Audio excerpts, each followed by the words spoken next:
murder and wine. Des meurtres et du vin. L'abus d'alcool est dangereux pour la santé, à consommer avec modération. C'est qui, modération? Bonsoir. Hey! How you doing? Bien et toi? Eh bien, écoute, ça va. Moi, je suis très, très contente. Pourquoi? Parce qu'on enregistre dans tellement de bonnes conditions. J'avoue que c'est un peu le luxe, là. Ah! Alors, le studio a encore changé. C'est notre 5e. Peut-être. 4e, je sais plus. 4e, oui. Mais en tout cas, là, au lieu d'être assise par terre, accroupie dans mon placard, qui est fort bon pour le son, mais pas bon pour le dos. Puis il faut pas se leurrer, hein, on a plus 20 ans. Hein. Non, se lever après 1 heure pas 1 heure et demie, si on a la tchatch particulier, ben voilà. Donc non, là, on est dans mon salon, sur un grand canapé, bien comme il faut, bien placé. Le petit est avec le babysitter, et donc on peut se permettre ce luxe. Je suis fan. Ouais, c'est trop bien de ce concept. On parle un peu de nous. Oui, qu'est-ce qu'on a fait récemment? Berlin. Berlin, baby! Ouais, Comme c'était dirait très Joy. chouette. On est parti, 3 jours, je crois. 3 jours à Berlin. Ouais, dans un super hôtel, hyper bien placé. Enfin, on a choisi ça. En fait, on a choisi pour la chambre. Complètement. Vraiment, La parce chambre qu'elle était avait trop belle. Un beau papier peint ou peinture derrière le lit. On a fait, OK, Voilà, avec plein de fleurs. C'était take magique. my money. Et en fait, au final, il s'est avéré qu'il était hyper bien placé aussi. On a super bien mangé. On a été vu un stand-up qu'on adore tous les deux. Un gars qu'on adore. Il était génial. il Si était vous génial. connaissez pas Jeff Arcuri, je vous le conseille. Curry. We'll tag him. Arcuri. Is it? Oh, peut-être. Yeah, Arcuri. Jeff Arcuri. I know it's Voilà. weird. Et Jeff on va le Arcuri. taguer, comme ça il saura qu'on en a parlé. Il a fait un show. Un podcast renommé mondial. N'est-ce pas? Voilà, donc c'était chouette. Et par contre, ce qui est assez affolant, c'est que donc on a été dans un restaurant italien avec des vrais Italiens, parce que bon, on n'était pas hyper enchantés par la bouffe. Surtout moi, en tant que végétarienne, German. j'ai envie de te dire que la grosse Ouais, saucisse, je... Non, non. Pas vraiment. Et du coup, il parlait vraiment italien. Et puis Charlotte, en fait, partout où elle va, elle comprend et elle parle toutes les langues. Donc, en fait, ça commence à m'agacer. Jusqu'au point que là, aujourd'hui, j'ai expliqué, ah, tiens, il y a une petite fille, c'est une Ukrainienne avec sa maman qui sont venues au début de la guerre. Elle s'appelle tant. Et Charlotte me fait, ah, son prénom, ça veut dire cadeau. Et franchement, je roule les yeux au ciel, mais la meuf, elle se souvient pas de ce que je lui ai dit il y a 2 jours. Mais alors, Je me souviens pas que Bruno m'a envoyé Voilà. une photo explicative de comment mettre le micro. Non, c'est vrai. Par contre, ça, c'est resté dans un coin de mon cerveau. c'est resté dans un coin du cerveau. Mais elle bien est, comme voilà, il faut. elle a levé les yeux au ciel et elle est partie. Donc, C'est vrai, ça m'a agacée. Voilà, là, Voilà. je teste son amitié. Donc Berlin, c'était top. Qu'est-ce que je voulais dire? Ah oui, une série qu'on avait regardée toutes les deux, donc on pourrait en parler, c'était Baby Reindeer. Oui. Alors, qu'est-ce que t'as à dire? Il est top, hein? Et il est génial. Et tu sais quoi, tout ce que je vois là sur Instagram de gens ou de revues, On et parle tout, que de ça. ils disent tous, c'est la meilleure mini-série que j'ai vue il y a pas longtemps, enfin récemment sur Netflix. Pareil. C'était, en fait, ce qui est assez Incroyable. incroyable avec cette série, donc c'est basé sur une histoire vraie, donc l'acteur principal est aussi celui qui est le metteur, enfin, je sais pas exactement le metteur en scène, mais en tout cas, Non. il a écrit le Il a scénario, écrit, ouais. basé sur son vraie histoire. Sur Donc, l'expérience. clairement, c'est quelqu'un qui a essayé d'être stand-up à un moment, qui s'est plus dirigé vers interprète, acteur, et qui a dû donc faire quelque chose qui est hyper vulnérable, parce que cette histoire, elle est difficile à raconter. Est-ce qu'on dit spoiler alerte? Oui. On va pas faire spoiler, mais disons que en tant moi, je qu'homme déprête. aux femmes, mais dans cette situation, il a été mis dans des situations, je pense qu'ils sont assez communs dans un milieu où on cherche à avoir du succès et on Ouais. rencontre des gens qui sont plus puissants que soi-même fait et des on se choses laisse que- peut-être ouais. faire des choses ou être dans certaines situations qui nous rendent inconfortables. Mais on le fait quand même pour Voilà, et ça va aussi bien pour les hommes que pour les femmes. Mais les hommes n'en parlent pas beaucoup. Tout à fait. Je pense que c'est difficile pour les deux, mais en tout cas, c'est hommes, vraiment assez vulnérable la position dans laquelle il s'est mise. Puis même l'histoire en général, il se met pas forcément dans une jolie lumière. Ah non, pas du tout. En fait, chaque faille, chaque erreur, chaque chose qu'il va faire qui est complètement Il débile, le- il le dit. Donc, Mais il y a vraiment un stigma en fait sur le harcèlement des hommes. Après, je dis pas qu'il faut, enfin, bien sûr qu'il faut en parler, mais en fait, je trouve qu'il y a quand même encore 2 poids 2 mesures. C'est-à-dire qu'il faut en parler. Je trouve que c'est très important d'enlever ce stigma-là du harcèlement chez les hommes, du viol chez les hommes, etc. Mais par exemple, tu donc sais, là, t'as fait le spoil. Hein. non, si tu l'avais dit, c'est pas dit. Et mais le truc, tu vois, là, il y a pas longtemps, il y a quelques mois, il y a un mec là qui est parti d'une relation abusive où sa petite amie le lacérer, lui casser les os, lui foutait des coups de poing, enfin vraiment horrible, horrible. Et il est enfin sorti, il a été invité sur des plateaux télé, il a eu des articles, énormément d'articles sur lui. Et d'un côté, je me dis c'est très très bien parce qu'il faut en parler. Mais d'un autre côté, je me dis pourquoi il a autant de lumière sur son histoire alors que les féminicides, Alors, il y en a c'est tous les jours. c'est ça la grande truc. En fait, quand tu regardes, alors j'avais lu, alors est-ce que je précise, mais c'est quelque chose comme dans les disputes familiaux où quelqu'un va, en fait, abuser de quelqu'un, soit physiquement ou émotionnellement, 40% c'est des femmes sur des hommes. D'accord? Ok. Le problème, c'est que les féminicides ou les homicides, c'est surtout des femmes qui en meurent, en fait. Oui. C'est-à-dire que des femmes peuvent être très Ils sont abusives vachement envers plus leur durs à tuer, conjoint, les mecs, hein. mais ne les tue pas. Ouais. Et en fait, c'est ça, en fait, la grande différence entre les deux. Après, l'abus, c'est de l'abus, hein. Je Ah bah, suis pas en clairement. train de trancher, de dire c'est pire d'un côté ou pire de l'autre. Moi non plus, moi je suis une vraie féministe, je veux l'égalité. Et puis, soyons clairs, tu peux sortir d'une relation sans en mourir, mais avec un putain de plaie ouverte et des séquelles pendant des années. Donc, énorme, voilà. Mais bon, énorme. voilà, je pense que la différence, elle est là quand même. Mais bon, après, voilà. Donc, sans rentrer non plus dans toute la politique là-dessus, l'histoire c'est une belle histoire. Super Elle a belle été histoire. racontée avec énormément de vulnérabilité et de Incroyable. courage. Les acteurs sont fantastiques. Les jeux d'acteurs sont fabuleux. La fille qui joue Martha, donc le stalker, Je suis fan. elle est ouf, elle est géniale. Enfin, vraiment, tout l'ensemble est fabuleux. Donc, regardez Baby Reindeer. Ça Ouais, s'appelle grande comme ça. Ou recommandation. Petit Renne en français, je crois. Petit Renne. Je sais pas. Je crois que c'est Baby ça. Reindeer, pour Baby moi, c'était Reindeer. ça. Et on vous le mettra sur le compte Instagram de toute façon, sur Bien sûr. les suggestions, mais top. Et juste dans un autre registre, si jamais vous avez le courage de le regarder plutôt en streaming, parce que, pardon aux autorités, mais bon, et je pense pas qu'on peut le voir en France, c'est une série télédocumentaire sur un stand-up black américain qui s'appelle Jared Carmichael. Et en fait, il est black, il est gay et il est sorti, enfin il est ouvertement gay que depuis peu de temps. C'est-à-dire il a eu un certain renommée, des amis, etc. Okay. En étant caché. Ouais. Et maintenant, il a commencé cette série en disant sa vérité, mais sa vérité entière. Pas filtré. Pas filtré.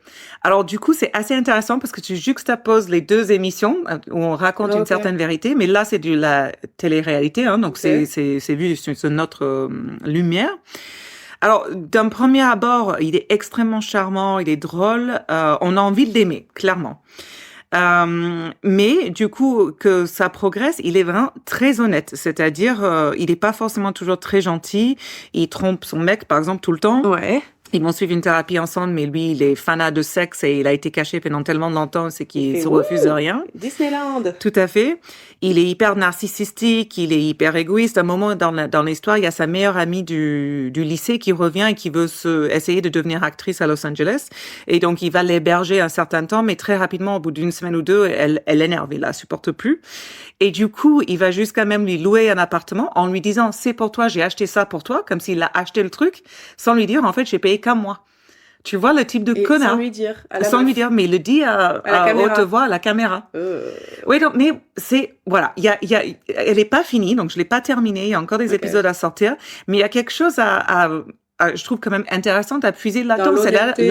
Parce que reality TV, c'est plus la réalité, c'est fake. Et là, il y a quelqu'un qui est en train de faire du reality TV, mais vraiment de la réalité. Comme avant. Je sais pas si comme avant, parce que ça fait très longtemps et je sais pas, il y a toujours eu, je pense, dans la manière dont on te montrait la réalité, un montage certain. Peut-être. Là, le gars, il veut essayer de montrer, mais vraiment nu, en fait. The King Without His Clothes. Génial. Et je trouve ça réellement intéressant, en tout cas. Même si on ne l'aime pas ou on l'aime, le concept, j'adore. Oui, c'est une chose à part. Voilà, je c'est ça. Donc pas mal. Voilà. Pas mal de suggestions. C'est pas mal de suggestions. J'en ai d'autres, mais peut-être qu'on a bien fait le tour. Ouais, je pense qu'on est bon. Hein. Ok. Maman? Alors, maman. Maman, tu vas être un peu déçue. Donc là, nous sommes sur de la rapidité. Alors, on a très mal géré notre truc cette semaine. On allait boire du rouge. Et en fait, Charles, qui n'aime pas le rouge, on a décidé au dernier moment d'acheter au Der de Der. Et ce fut le tabac. Mais qui a quand même un château de Landcire, le lac de Figuier. Mais nous, c'est en 2022, c'est un rosé. Enfin, le premier verre à l'ouverture, j'étais pas fanat. Ça s'est amélioré avec avec les glaçons. la respiration. Avec les glaçons sur La respiration. Ah, il y a une voiture qui est en train de mourir. Alors, Ah, non, c'est bon. juste klaxonner. Les voisins s'aiment pas là. Ouais. Voilà. Ouais, boost ta caisse. Tu vois, ça, on entend moins du placard. Ouais. Mais je suis sûre qu'on l'entendrait pas. Voilà, donc pas trop mal, mais pas terrible. À respirer, à laisser Oui. s'ouvrir avant. Ou pas à boire. Voilà, donc on fait comment ce soir? C'est toi qui commence, c'est moi qui commence? C'est toi. C'est moi. Très bien, je On nous sait très resserre. bien qu'on a un concept, qu'on a un système et que ça ne Et dérogera le système, il fonctionne, donc pourquoi Voilà, le changer? Même Je toi, me il y a sers pas un longtemps, glaçon. tu m'as dit on reste comme ça parce que sinon c'est une catastrophe. Ben, c'est ça, on est d'accord. Ben, écoute, on change pas une équipe qui gagne. Exactement. Tu as vu que je connais quelques expressions quand même? Je suis très fière de toi. Bon, I'm ready. Donc, ma petite histoire, petite parce qu'elle est normale pour une fois, en termes de longueur. Donc, j'ai pas traduit le titre parce que je pense que toi, ça va te parler tout de suite parce qu'il y a quand même une certaine célébrité autour de cette histoire, sans être plus que ça. C'est l'histoire de The Boy in the Box. C'est celui qui est Ah non, c'est pas le Balloon Boy? Non, Ah, c'est quoi ça? non, The Boy in the Box. Eh bien voilà, fantastique. Je vais raconter l'histoire Attends, de s'il faut dans le 4 le phrases, petit je fais- garçon Je sais dans ce le que c'est. carton. C'est moins joli en français parce que c'est pas censé rire. Mais ça rime. Oui, le Est-ce que- petit garçon dans le carton. Ami de la poésie, bonsoir. Oui, oui. Donc, on est le 25 février 1957. Un adolescent a installé des pièges à rats qui étaient illégaux dans une sorte de terrain vague bordé de buissons dans le quartier de Fox Chase à Philadelphie en Pennsylvanie. Mhm. Alors qu'il est en train de vérifier ses pièges, il trouve une énorme boîte en carton et en regardant à l'intérieur, il découvre quelque chose de terrifiant et je pense que vous pouvez l'imaginer ce que c'est de par le titre. Donc, il est très effrayé par ce qu'il vient de voir, mais comme il a peur qu'on va lui retirer tous ces pièges qui sont illégaux, là, dans le terrain vague, Dis rien. il n'appelle pas la police et il ne signale pas ce qu'il a trouvé à personne. C'est comment dire, la façon de la réflexion des enfants. Pour lui, ça devait être très logique à ce moment-là. C'est une autre. Il y a peut-être des c'est adultes normal. aussi, s'ils sont en train de contourner la loi, enfin, je sais pas. Oui. Bref, donc, un jour plus tard, un étudiant se promène sur le même terrain. Lui, il est en train d'espionner des filles qui rentrent à leur pensionnat. Et là, il remarque quelque chose dans les broussailles. Il va s'enfuir et essayer d'oublier ce qu'il a trouvé. Et il ne veut pas porter plainte, mais il est quand même hanté par ce qu'il a trouvé. Et le lendemain, il va se confier à son prêtre. Il a quel âge? Un étudiant. Donc, pareil, là, c'était un adolescent. Là, c'est un étudiant. Il doit avoir la 15, vingtaine. 17, quoi. Non, un étudiant, c'est après le lycée, donc 18, 19, 20, Ok. dans ces tournants. Voilà. Donc, le prêtre lui dit immédiatement d'appeler la police. La police, excusez-moi, qui est finalement appelée. Donc là, on est le 26 février, donc un jour plus tard seulement. Et c'est l'officier Elmer Palmer qui est le premier arrivé sur les lieux. On dit que c'est une journée froide et pluvieuse et il se souvient, donc Elmer, d'avoir frissonné dans son imperméable en faisant le tour du terrain vague, lorsqu'il trouve la boîte. Il va dire plus tard qu'elle ressemblait à une poupée et qu'ensuite, il a dit « J'ai vu que ce n'était pas une poupée, la boîte et le corps d'un petit garçon mort. » C'est à ce moment-là que commence l'enquête sur la mort horrible du garçon dans la boîte et qui va durer des décennies. Oh merde. Donc, ses ongles sont coupés et il a une coupe de cheveux un peu grossière et désordonnée, mais qui semble quand même récente. On va trouver des petits cheveux coupés sur tout son corps et donc, du coup, on peut supposer Oh, mais c'est supputé, mais. qu'ils ont été coupés vraiment récemment. Sa main droite et son pied droit sont taillés comme s'ils avaient été trempés dans l'eau et un chapeau fait sur mesure est trouvé près de la scène du crime. Donc en fait, on l'a bien. On l'a posé là, en fait. Ouais, mais on lui a coupé les cheveux avant, fait un chapeau sur mesure, c'est ça. Je sais pas exactement, mais D'accord. c'est les indices autour de ce petit garçon qu'on va en tout cas investiguer. Je suis à fond. La boîte du couffin, donc, porte un numéro de série parce que la boîte dans laquelle on a trouvé, en fait, c'est une boîte de couffin. Et donc, il porte un numéro de série. Donc, la police est sûre de pouvoir résoudre cette affaire très rapidement. Les médecins légistes concluent que le garçon dans la boîte a été battu à mort. Il est aussi clair qu'il a été maltraité et négligé pendant un certain temps avant de mourir. Avant la confection du chapeau sur mesure. Exactement, car il ne pèse que 30 kilos ou un truc comme ça. Et il mesurait que... 40 inches.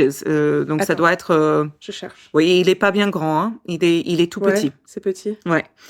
Donc, soit un peu moins d'1,5 mètre. Pardon, j'ai trouvé. 1,5 mètre. Ah. Donc, il est petit. J'y étais. Ouais.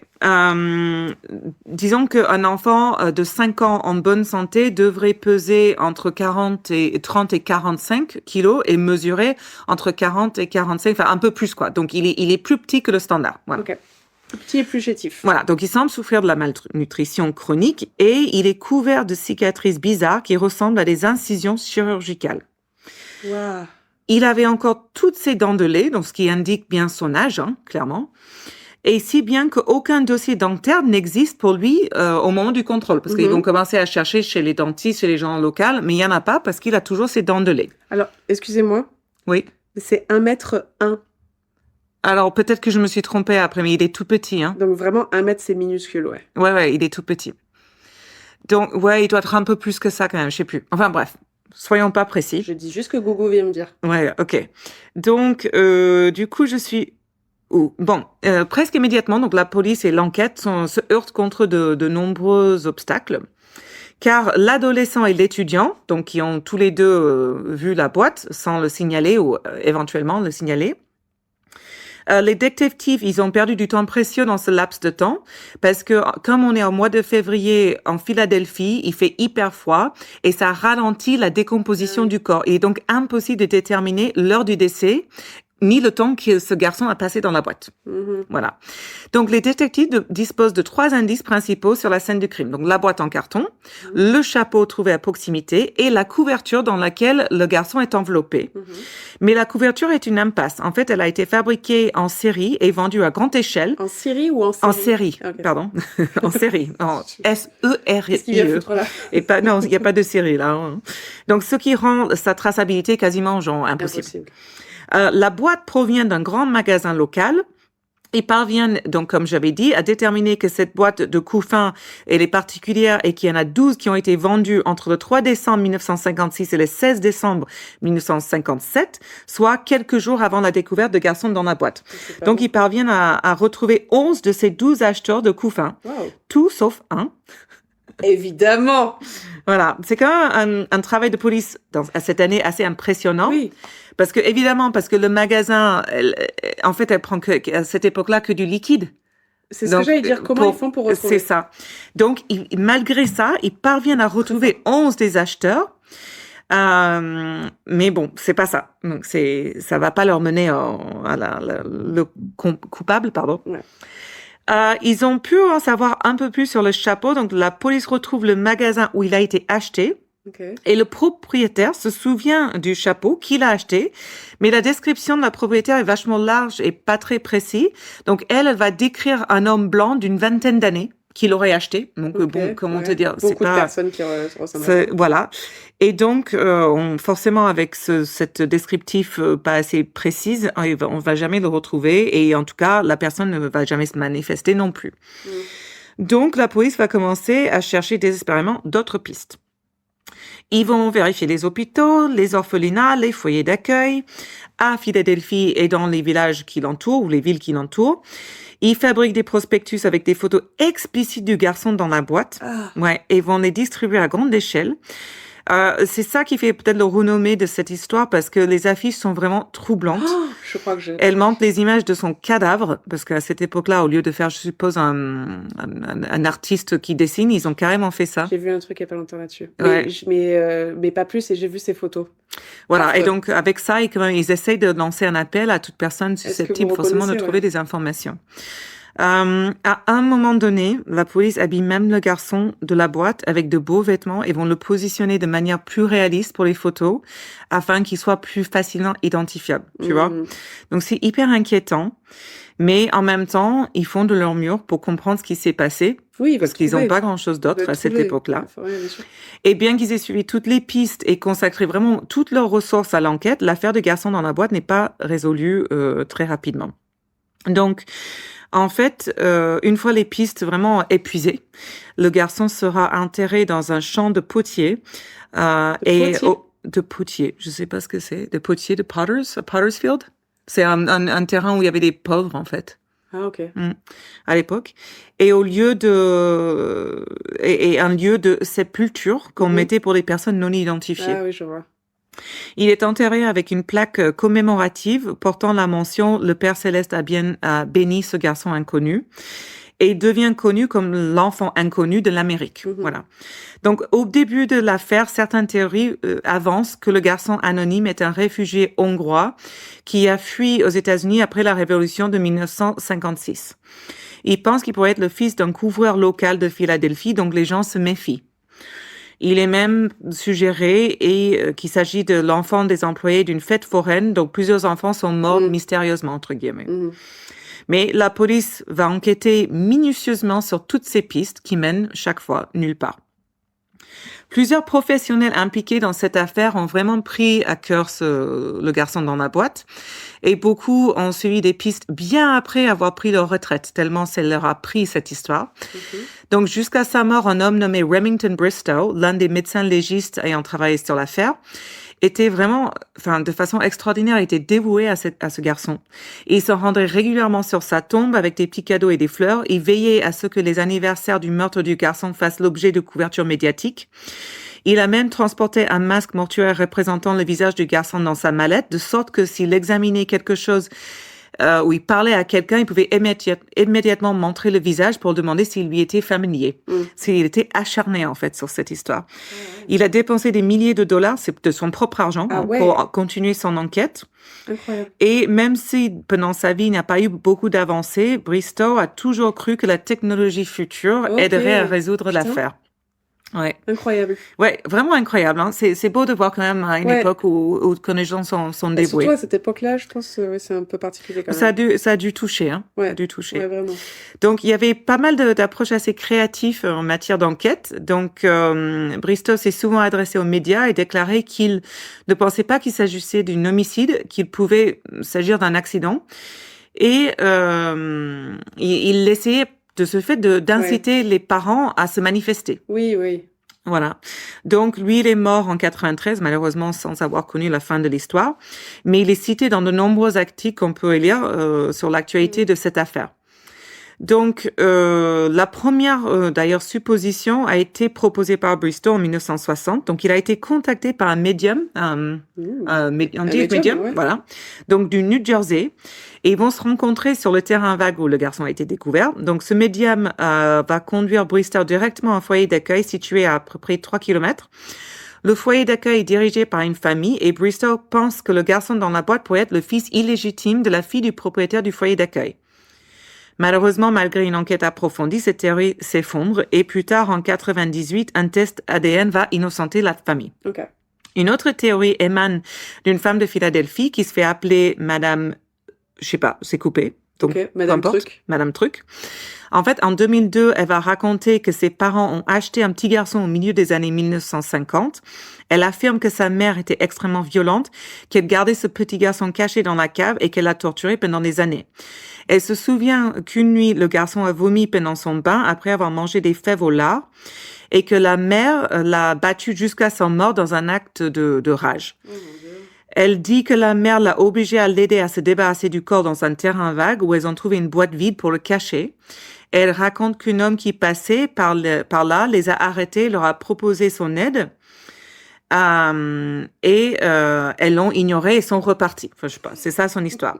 Okay. Donc, les enquêteurs pensent que l'histoire est peut-être la clé de l'affaire, car il y avait une sorte de substance brune dans l'estomac du garçon quand il est mort, qui pourrait être les fèves au lard. Donc, il y a un petit... Quoi, les fèves au lard? Des fèves au lard. Ah, au lard? Lard. Pardon, au lard. Ok. L-A-R-D. I was like, fèves non, fèves au lard. Oh, c'est vraiment un repas... De l'époque. De l'époque. Et les Anglais, ils mangent encore ça. Hein. C'est très, très bon. C'est un plat qu'on mange tous les dimanches. Donc, la personne qui donc est arrivée avec ces histoires, elle va d'abord faire part de ses souvenirs à son psychiatre, qui va la soutenir dans sa démarche auprès des autorités. Mais pour certains, cela jette un certain doute sur le témoignage, car ils affirment que ses antécédents de problèmes de santé mentale la rendent peu fiable. Les voisins qui vivent près de la maison d'enfance donc de cette madame vont rejeter cette histoire totalement. Ils disent que cette histoire est ridicule, qu'un petit garçon ne pouvait pas vivre dans le sous-sol. Les voisins disent que c'est parce qu'ils n'ont jamais vu ce petit garçon que c'était impossible. Mais il était dans le sous-sol. Mais soyons clairs, aussi depuis nos autres histoires, nous savons très bien Que c'est possible. que c'est tout à fait possible et que les voisins sont même fucking indifférents Oui, total. oui, qu'il ne voit rien, On n'entend voit de rien. l'histoire De la nana qui a accueilli comment elle Tout- s'appelait elle. Voilà, que en fait les voisins se sont, Ils sont pas là, ils complètement entendent rien, ils ignorés voient ce qui rien, s'est passé. voilà. Donc, l'artiste médico-légal qui s'appelle Frank Bender propose que le garçon dans la boîte est peut-être élevé comme une fille. Ok. Et la seule preuve qui corrobore, dur celle-là, cette hypothèse est que le garçon semble s'être fait couper les cheveux si brusquement avant que son corps ne soit laissé dans la boîte. Mais jusqu'à présent, il n'y a pas vraiment une piste qui confirme plutôt cette théorie. Mais c'est intéressant, tu vois. Ils se disent Ouais, peut-être bah oui, parce que c'est un très joli garçon et peut-être qu'on lui a rapidement coupé les cheveux histoire de genre, on l'avait pas mis cacher. en film, Ouais, je sais pas. Bah Enfin, oui, parce bref. qu'en fait, enfin pour moi, c'est pourquoi c'est très bizarre d'avoir coupé les cheveux juste avant. En fait, Oui, il voilà. a encore des cheveux coupés sur lui. C'est C'est très- ça. Enfin, Voilà, c'est particulier. oui. Donc, cet artiste médico-légique qui s'appelle Frank Bender, en 2008, il va dessiner un croquis du garçon dans la boîte avec des cheveux plus longs et puis coiffés en fille, dans l'espoir que quelqu'un va reconnaître. Mhm. Encore une fois, personne ne se manifeste autour de cette histoire, donc pas vérifié. Et ensuite, Bender, donc moi je connaissais déjà le nom de Frank Bender parce qu'il va proposer la théorie de la fille et puis proposer l'histoire de manière générale à un groupe spécial appelé le Vidocq Society. Alors, est-ce que tu connais la société des Vidocq Society? Alors, c'est fabuleux. J'avais lu un article sur eux dans le New York Times, je crois, ou Ouais. je sais plus, qui est très long, je pourrais te le passer. En fait, c'est une société qui enquête sur les affaires non résolues. Et c'est la crème de la crème des spécialistes internationaux D'accord. qui se rencontrent genre une fois par mois ou différentes fois dans l'année, le plus possible, sont présentés, ils choisissent que certains cas, Ok.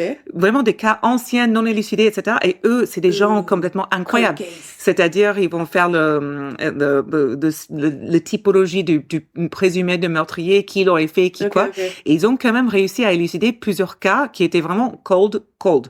Donc, c'est hyper intéressant, le Vidocq Ok. Society. Je te passerai Ouais, l'article. carrément. Donc, j'utilisais ça à l'époque où j'étais prof d'anglais pour faire des cours assez intéressants parce que c'est vraiment Tu passionnant. vois, tout te mène à ça. Voilà. Donc, ce club de résolution des crimes, c'est réservé aux membres qui se décrit comme un lieu où des personnes partageant les mêmes idées, tant dans le domaine de criminalistique qu'en dehors, peuvent se réunir pour discuter et débattre des crimes et des mystères. Et ce club joue également un rôle important dans l'histoire de Garçons dans la boîte, car pratiquement toutes les théories évoquées jusqu'à présent ont été explorées par ce groupe. D'accord? Ok. Donc, de nombreux enquêteurs à l'origine de cette affaire vont rejoindre la Vidocq Society après avoir pris leur retraite afin de pouvoir continuer à travailler sur l'affaire, tellement elle obsède les gens.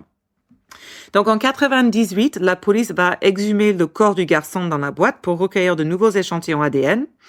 Puis, il a été réinhumé au cimetière d'Ivy Hill en Philadelphie, donc non dans ce champ de pauvres. La cimetière fait don d'une nouvelle concession et depuis lors, les employés de cimetière et les membres de la communauté s'occupent de la tombe. Comme quoi. En 2019, Ok. tu te rends compte du truc, quoi, depuis le début. En 2019, le garçon dans la boîte est de nouveau exhumé et d'autres Wow. échantillons ADN sont prélevés. Et l'objectif cette fois-ci est d'appliquer des tests plus modernes, en particulier les tests généalogiques. Ouais. Parce que maintenant, Ouais, on a ouais, c'est vrai. 23andMe ou Oui, je sais pas oui, quoi, oui. etc. Donc, c'est ça qui va permettre d'arrêter le tueur dans l'état de Golden, par exemple. Ah oui, Golden Oui, State non, Killer. c'est autre chose. Golden State Killer, c'est autre chose. Oui. Oui, c'est tout à fait autre chose. Mais en fait, là, une équipe d'enquêteurs comprenant des médecins légistes et généalogistes vont se mettre au travail. Mhm. Donc, ils vont établir un profil ADN utilisable pour le garçon et vont le télécharger dans la base de données afin de trouver des parents. Donc, le 8 décembre 2022, donc c'est tout récent, Wow. la police de Philadelphie annonce qu'ils ont enfin trouvé le nom de l'enfant inconnu de l'Amérique. Il s'agit de Joseph Augustus Zarelli. Un Italien? En tout cas, son nom, c'est italien. Donc, les membres de la Vidocq Society sont remerciés lors de la conférence de presse parce qu'il s'avère que c'est à cause d'eux qu'ils ont pu entrer en contact non seulement avec un, mais avec plusieurs frères et sœurs et parents vivants, tant du côté maternel que du côté paternel. Donc, les parents biologiques de Joseph sont décédés et leurs noms n'ont pas été annoncés afin de protéger la vie privée des membres vivants de la famille. Mhm. Mais nous savons aujourd'hui que Joseph était né le 13 janvier 1953 et n'avait que 4 ans lorsqu'il est décédé. L'affaire est toujours en cours parce que, en fait, on sait juste qui il est aujourd'hui, mais on sait pas exactement ce qui s'est passé. Il continue de demander de l'aide publique pour identifier le responsable de la mort. Donc, ça se poursuit. Mais lors de la conférence de presse, la police de Philadelphie a quand même indiqué qu'elle a créé cette technique généalogique de police scientifique pour d'autres affaires non résolues. Ouais. Et c'est quand même important parce que je sais que je raconte une histoire non résolue. Je sais qu'on déteste toutes les deux, mais elle est tellement fascinante. Toi, tu détestes plus Ouais. que moi. Mais en fait, je trouve que c'est intéressant C'est parce génial. que, en même temps, c'est important parce qu'il y a tant de victimes encore non identifiées. Et oui, je suis d'accord. Il s'en a plein de reconnaître leur nom. Et il y a, par exemple, il y a une fille dans la même ville, Philadelphie, la fille dans la boîte, Ah découverte en 1962, et qui a eu, ça a été retrouvé dans presque des circonstances presque identiques à celles du garçon dans la boîte. Donc, on a clairement quelqu'un qui... C'est ça. Elle devait avoir entre 4 et 6 ans. Elle a été horriblement maltraitée, enfin, impossible à identifier. Donc, tu vois. Et pourtant, cette affaire sera traitée de manière totalement différente. En fait, pourquoi? C'est une fille? Et parce qu'elle était noire. Ah. Et du coup, garder sa mémoire vivante, il n'y avait pas eu de défenseur. Donc, en fait, on entend beaucoup moins parler de cette petite fille qui est enterrée dans le même cimetière que le petit garçon pour les personnes non identifiées. Mais sa tombe a été pratiquement oubliée. Oui, même son nom. Enfin, Voilà. son cas. Exactement. Donc, en 2018, on a quand même exhumé aussi son corps pour recueillir son ADN afin d'appliquer les mêmes technologies modernes. Mais en fait, malheureusement, ils n'ont pas pu trouver la parcelle où elle était censée avoir enterrée. Enfin, ils ont essayé, excuse-moi, d'exhumer. Ils n'ont pas pu la retrouver. Là où elle devait être, c'était vide. Et malheureusement, les registres de la ville, datant des années 60, n'ont pas été correctement conservé et du coup ils ont essayé de fouiller mais son corps n'a pas été retrouvé, donc je pense que son cas ne sera jamais élucidé. C'est affreux. Et voilà, c'est l'histoire de petit garçon dans la boîte. Eh ben, je suis très contente parce que je l'ai vu il y a pas longtemps ce truc, mais j'ai lu en diagonale et j'étais à faudrait peut-être que je me le garde en tête pour le prochain épisode, donc tu m'as C'est fait. économisé un épisode. C'est ça. C'est super intéressant. Mais je pense, alors, moi, tu sais que je suis fanat de toutes les affaires, même les affaires non élucidées, parce que exactement comme tu dis, je pense que c'est très important de garder le nom et le cas vivant, en fait. Mais c'est sûr, en fait, ce que j'aime pas dans les cas non élucidés, c'est que tu sais laisses que sur le ta fin. meurtrier n'a pas Mais été ceci dit, là, arrêté. le cas est vraiment intéressant. C'est qu'un vieux truc de Twin Peaks ou, Ouais. enfin, la manière dont l'histoire de retrouver ce petit garçon, les cheveux fraîchement Ouais, c'est coupés, particulier. enrobés dans une couverture. Enfin, c'est particulier, Ouais. quoi. Puis un petit garçon, ça heurte Ouais, c'est affreux. d'imaginer Mais moi, cette, Je pense que c'est important, au contraire, de parler de ce genre d'histoire. Parce complètement. que tu vois, c'est vrai qu'on parle, vu que les tueurs, souvent les meurtriers, ont beaucoup plus de presse, etc. Donc forcément, ce sont les affaires qui sont élucidées, qui ont beaucoup plus de presse. Donc tu vois, à part si ça a fait un gros coup, mais pourquoi ça fait un gros coup? Genre John Benet Ramsey, pourquoi ça fait un gros coup? Parce que c'était une petite Miss blanche blonde. Bah oui. Le Bah, côté Miss aussi a fait que, mais bon, une bien petite sûr, blonde mignonne comme elle le côté était, c'est Miss, un sûr que peu ça allait faire mal. sexualisé, tout ça. C'est ça. Mais tu vois, dans ton histoire, le garçon plus que la fille parce qu'elle était noire, etc. Enfin, et je trouve que c'est super important de parler de ces affaires parce que il faut qu'on garde. Bon, en tout cas, au moins marquer la différence entre les deux affaires. Tu vois. Ah oui, ça, c'est le très garçon, important. pendant plus de 70 ans, on va continuer à chercher, à comprendre son histoire, alors que la petite fille, ben, c'était une petite fille noire, On sait donc même du plus où coup, elle est. banal, tout à fait, on peut même pas On sait même plus où retrouver elle est. son corps. Ouais. Donc voilà, super intéressant. Ben voilà. Et donc, Merci. c'est à toi. Oui. Alors, moi, je me suis penchée sur une histoire. J'ai voulu faire quelque chose en rapport avec Berlin, du coup. Ah, Donc, je suis allée voir. on a affaire déjà fait intéressante. le gars qui mangeait le corps des Mais autres. c'était pas à Berlin. Ou c'était en Allemagne. C'était en Allemagne, mais Ok. là, lui, il avait mangé la grosse saucisse. Différent de nous. Voilà, différentes saucisses. Alors, donc, bon, nous, c'était pas vraiment notre expérience quand on est allé à Berlin. On n'a pas fait la fête berlinoise. Alors, absolument pas. Voilà, on a on été était au calme lit de à chez calme. 22h. À peu près. Pour pas vous mentir. Ouais, peut-être un soir 23h parce que l'avion est arrivé à 22h. Ouais. La fête, la fiesta. Donc, mais voilà, Berlin, comme tout le monde le sait, c'est une ville très festive enfin, tout est permis, c'est un lieu de fête. Et en plus, j'avais oublié tous mes habits en cuir, donc du coup, Ça À servait à partir rien. du moment où t'as pas Ma ton- boule là, dans ma bouche, je l'avais laissée, tu vois, Et le juste code avant de ceinture, on partir. Le l'avait code sur le- ceinture, ils nous ont pris à l'aéroport, donc à quoi ça servait? Bah, à rien. Non, À voilà. rien. Donc, voilà. Donc, on est le 5 mai 2012.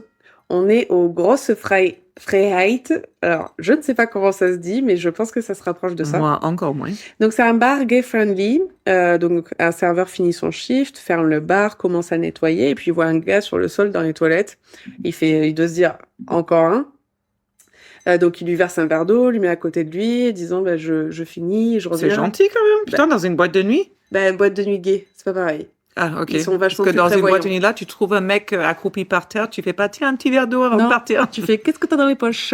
Oh ben non, le videur le sort et le vide, quoi. Ouais, c'est clair. Mais non, les bars gays, c'est pas pareil. C'est vraiment Ok. très prévoyant, très, C'est bien. ça se protège. Donc, il fait, bon, bah, je reviens, je finis mon truc et je reviens. Donc, quand il revient, en fait, il voit que la peau de ce mec par terre avait quand même changé de couleur. Donc là, il fait, oh, Scheiße! Et il appelle le 911 German. Allemand. Ta. Donc, il appelle la police. Tout le monde pense d'abord à un acte sexuel qui a mal tourné, ou trop d'alcool, ou trop de drogue, ou les deux. Les trois. Les trois, exactement. Donc, la police scientifique vient pour examiner les éventuelles preuves et traces ADN sur les lieux. Et là, je me dis, dans un bar gay à Putain, Berlin, tu dois avoir de l'ADN, mais alors partout. tu sais, quand tu fais le pchit là, et quand tu vois... Oh là, mon Dieu. Là, c'est C'est bleu tout blanc. partout. C'est ouh, Valérie Damido, elle s'est dit qu'est-ce que je vais faire? Une toile blanche. T'imagines si ton job, c'est de nettoyer un bar gay, t'es femme de ménage dans un bar Et gay. tu fais, Alors, ah, du coup, putain. l'odeur doit être quelque chose. Ça doit être sympa, surtout à Berlin, c'est ça que je Ouais, dis, ouais, tu vois, ouais. à Berlin. Enfin, bon, Et écoute. où ils ont des backrooms en fait dans ce bar. Ah oui, bien sûr. Au front Voilà. room, back room, any room. Any room is fine. Ils aiment bien le backroom. Yeah, it's Anyway. their favorite. I love it. Donc, voilà. Alors, pour le moment, la police ne retrouve aucune trace de l'identité de la victime. C'est-à-dire que il a rien sur lui.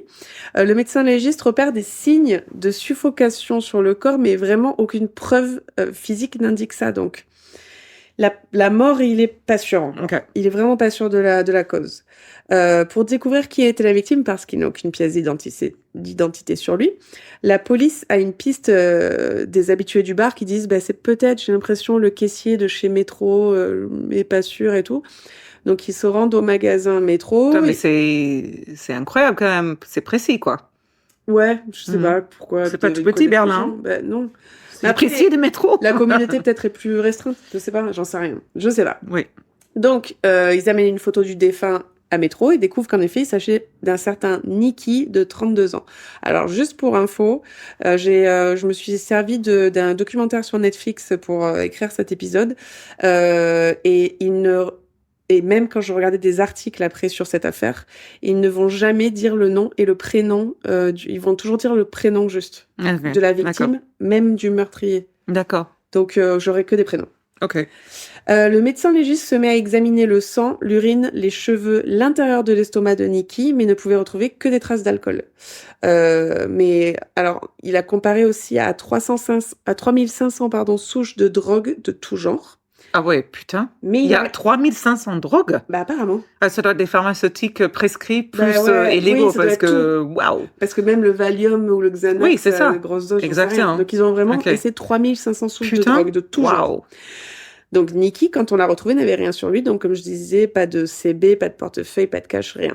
Mais la police... En même temps, quand tu vas dans ces bars, moi j'ai un pote qui est gay, qui aime bien ce genre d'endroit. Il me dit que tu y vas, tu te mets complètement à nu, tu mets tout, tes baskets, tes petites chaussettes, tout ce que tu as dans un petit panier et ils te mettent un sort de bracelet. Ah, Et pendant la cachette. soirée, la bracelet, il va te dire tic tic combien de boissons que tu as pris.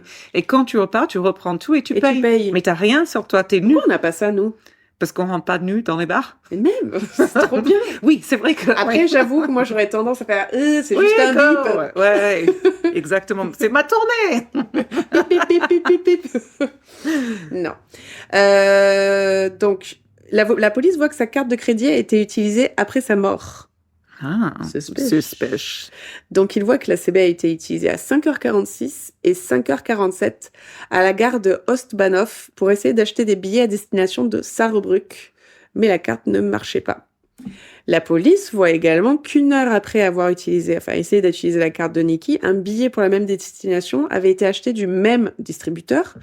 Donc, ils obtiennent, moi j'adore, ils obtiennent les numéros du compte de la carte qui a été utilisée et apprennent qu'elle appartient à un certain Miro. Mhm. Qui est Miro?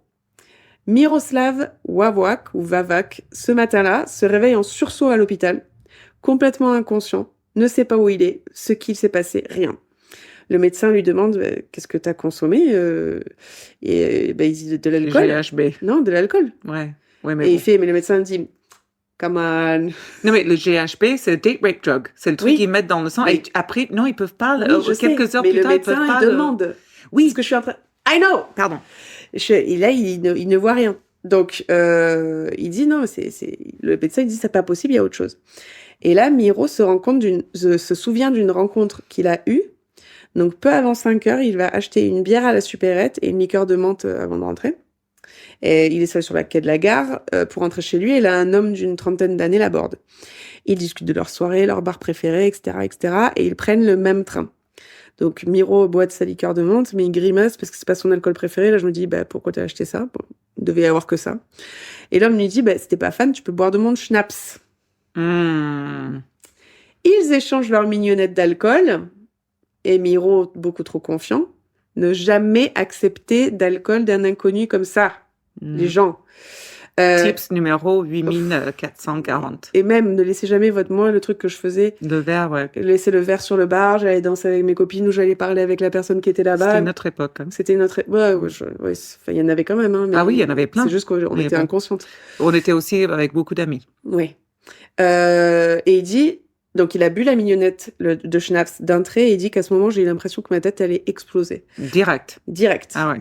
L'homme lui propose de l'accompagner à son arrêt de bus, mais Miro commence à vaciller, il n'arrive plus vraiment à marcher, il est trempé de sueur, Et la dernière chose dont il se souvient, c'est l'homme qui lui met la main sous la chemise autour de la taille et lui demande, ça va pas?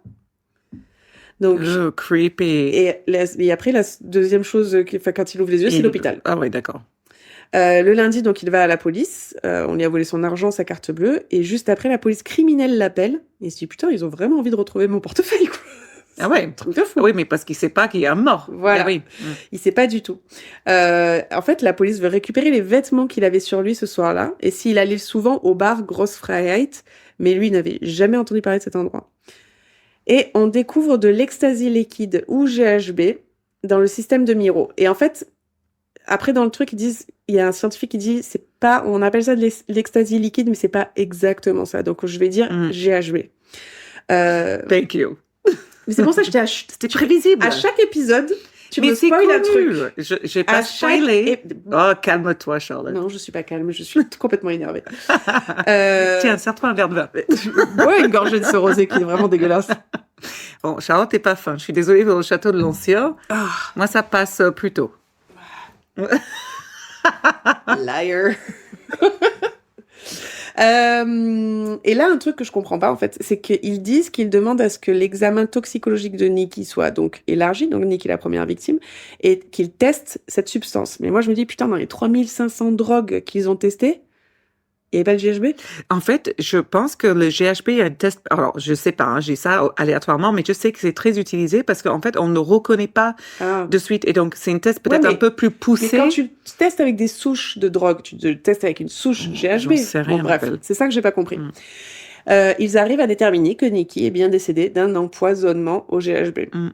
Donc, ils retracent alors avec Miro le trajet qu'il avait fait avec cet homme et les horaires, et ils arrivent à obtenir des images de caméras de surveillance. Et honnêtement, tu vois les images sur le documentaire, on dirait deux amis.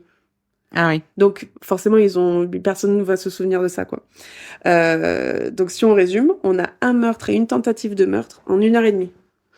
Oui, ok. Ou, en tout cas, le deuxième, il essaie au moins, parce que le premier, la carte bancaire n'a pas fonctionné. Un peu avant 5h, et la carte d'après le meurtre, c'est à 5h46. Oui, donc... Donc, entre un peu avant 5h et à 5h46, il y a un meurtre et une tentative de meurtre et un meurtre. Le premier, la carte n'a pas marché, du coup, il achète le deuxième? Non, ok, j'ai pas compris. Non, je pense que t'as pas compris.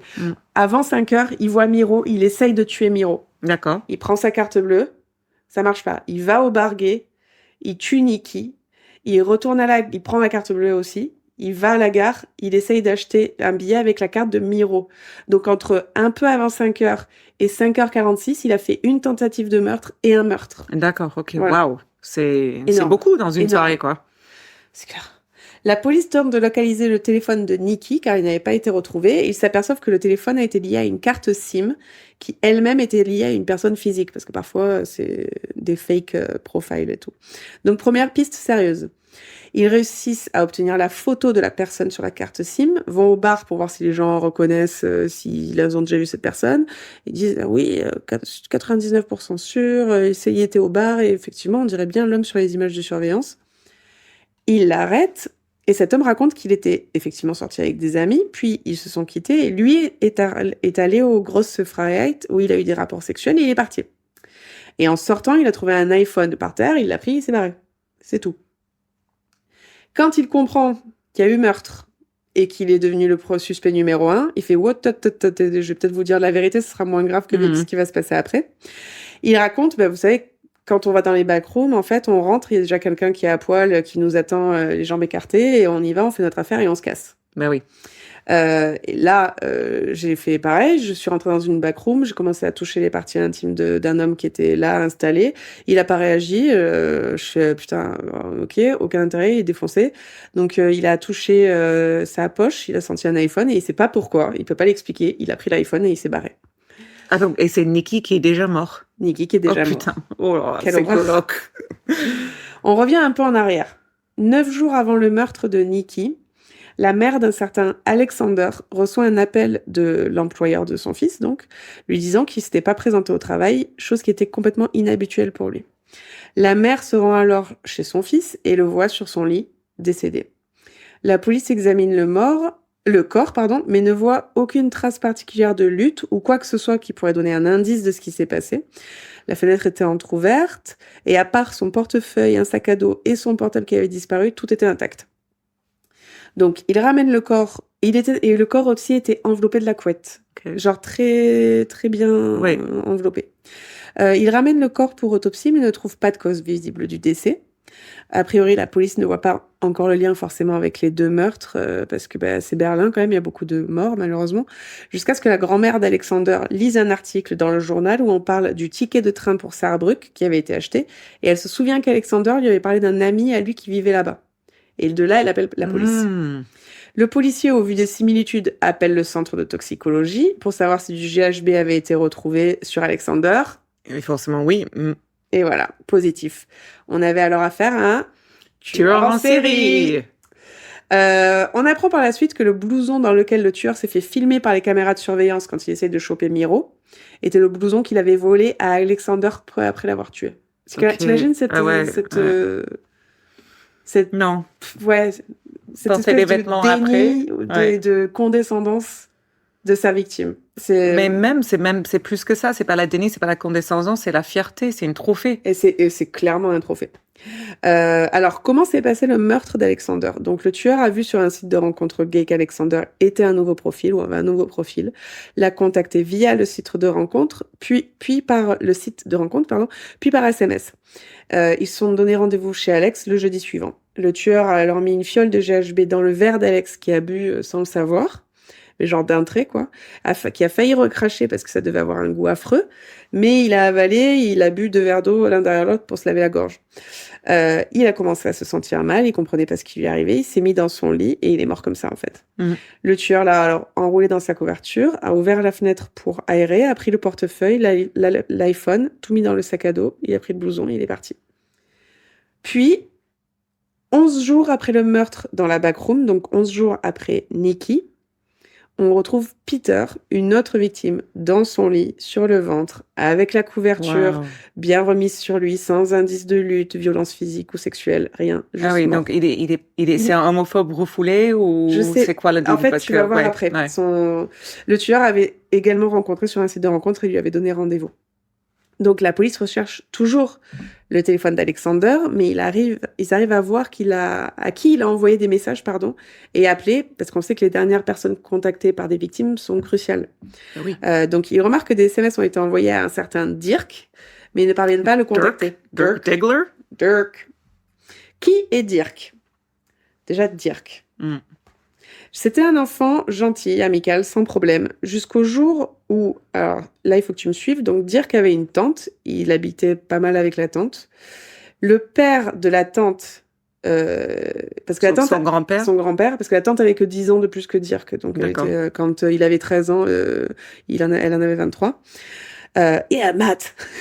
Et donc le père, le grand-père donc de Dirk, meurt quand Dirk a 13 ans. Et sa tante se souvient qu'un jour, elle rentre dans la chambre de ses parents et elle voit Dirk qui tire les couvertures du côté du père. Ok. Elle remarque aussi que sa mère lui fait porter les pyjamas du père. Et elle dort avec lui. Elle remarque, donc voilà, tout ça qui est pas très très sain. Et évidemment, très engagée dans la communauté chrétienne, en plus à l'époque. Puis la grand-mère a dû le surprendre un jour, a découvert qu'il était gay, et t'imagines comment elle a dû le prendre, hein, très très bien. Et après, elle décrivait Dirk comme un espèce de dégoût pour elle. Enfin, vraiment, elle le rejetait complètement, elle l'a viré, et il part donc vivre à Berlin. Donc, ça, en fait, on va dire le truc de tueur en série, il est bien décrit, quoi. Ben ouais, c'est ça. Et bah après, à Berlin, il vivait de manière relativement normale. Il était en couple avec un homme depuis 10 ans, ils habitaient ensemble, etc. Enfin, ça pouvait bien se passer, quoi. La police arrive enfin à le contacter, l'emmène au poste pour le questionner, lui demande s'il est au courant des images de la caméra de vidéosurveillance et il répond très calmement « Oui, c'est moi ». Après, il est interrogé à 7 reprises, et ça, c'est marrant parce qu'il dit très vite « Oui, c'est moi », mais à 7 reprises, il change un peu sa version des faits, il admet ou revient sur des détails, enfin, il avance avec la police. Genre, si la police dit on a la preuve de ça, il va dire ah oui, effectivement, j'ai vu, mais il dévoile rien de lui-même. Ouais, et puis il revient parfois ah non, mais en fait, ça c'était pas vrai, ça c'était pas ça. Enfin, bon, il essaye de les mener en bateau comme il veut.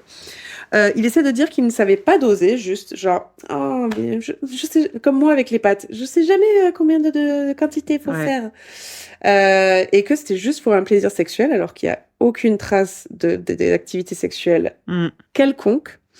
Et rien d'autre. Mais on apprend qu'il était infirmier. Et donc, avait il devrait reçu savoir doser correctement. une certaine formation un peu poussée quand même. Donc il savait exactement la dose qu'il fallait administrer pour qu'elle soit mortelle ou pas. Ouais. Donc on apprend après que la fameuse grand-mère est morte en 2006. Il lui avait légué à lui seul 80 000 euros. Rien à sa sœur, parce que dire qu'elle avait une sœur, rien à la tante, rien à personne, juste à dire 80 000 euros. Et bizarrement, il était chez elle et elle a dit qu'elle se sentait pas bien, elle allait s'allonger dans son lit et dire que la retrouve morte. Enfin, affreux. Ouais. Le pauvre. Enfin, c'est pratique quand même en même temps. Oui. Ils ont donc exhumé la grand-mère. Et qu'est-ce qu'on trouve? Du GBBCH. Donc son procès commence en mars 2013 et Dirk P, c'est tout ce que j'aurais de son nom. J'ai essayé de chercher qui c'était et tout sur internet. Moi, j'ai pas trouvé. Si vous êtes meilleur que moi, c'est un truc de la loi allemande. Peut-être. Si vous êtes meilleur que moi, peut-être que vous trouverez. De toute façon, vous allez voir pourquoi on s'en fout. Condamné à la prison à perpétuité pour le triple meurtre de Berlin, avec une peine de sûreté de 15 ans. Il n'a jamais avancé de mobile ou d'explication pour les victimes. Donc pour les victimes, c'était particulièrement atroce en fait parce qu'ils n'ont jamais su pourquoi. Pourquoi t'as fait ça? Voilà, c'est souvent pour les familles que c'est dur ce genre de choses de pas savoir. Il dira je sais que je fais quelque chose d'interdit, de mal. Je le condamnerai si c'était quelqu'un d'autre. C'est les pulsions. Mais ça a satisfait quelque chose en moi. C'est ça, c'est juste des pulsions. 9 mois après le verdict, Dirk se suicide en prison. Eh ben, écoute, le contribuable n'aura pas à payer. Exactement. Que veux-tu? Voilà. Donc, on s'en fout de son nom en soi parce que il est mort, c'est pas comme. Il y a des gens qui sont mieux comme ça. Hein. Ouais. Il y a juste certaines personnes où par exemple, je voulais absolument retrouver, tu sais, les 2 enfants qui avaient tué le gamin en Angleterre. Oui. Qu'il avait pris et qu'il avait. Oh, c'était horrible. Et en fait, ils ont été après sous protection, witness protection. De mineurs. Ouais, ils ont donné d'autres noms et tout. Mais ensuite, ils ont tué, je crois, non? Il y a pas un seul comme ça? Un seul, mais je sais pas si c'était. Je crois pas que c'était meurtre, je crois que c'était plutôt des agressions sexuelles, un truc comme ça, enfin, un truc pédophile horrible. Ouais. Et donc, lui, on l'a retrouvé forcément, mais je crois que l'autre, non. Écoute, après, je comprends l'intérêt de protéger les mineurs, mais... Oui, surtout qu'ils avaient 10 ans, mais bon, c'est chaud, quoi. Mais elle était dark, cette histoire. Ouais, j'hésite souvent à me dire est-ce que je la fais, mais je suis pas sûre.